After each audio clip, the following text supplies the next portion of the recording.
Hello বন্ধুরা, তোমরা সবাই কেমন আছো? আমি ভালো আছি। আজকে রমাস ডেলি ব্লগে স্বাগতম।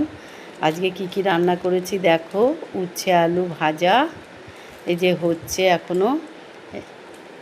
তারপরে মাংস করেছি, দেখাচ্ছি।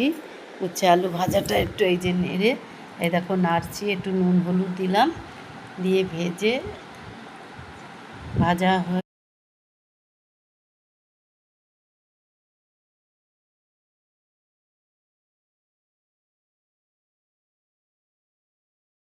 আমাকে দেখে এই দেখো চিকেন কষা হচ্ছে।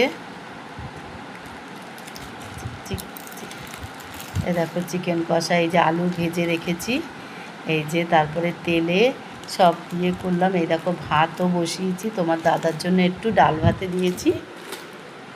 এই গরমে অনেক দিন তো মাংস করিনি, তার জন্যই এই আজকে অনেক দিন পরই করলাম। বসিয়েছি, চাটনি তোমাদের সাথে পরে শেয়ার করব।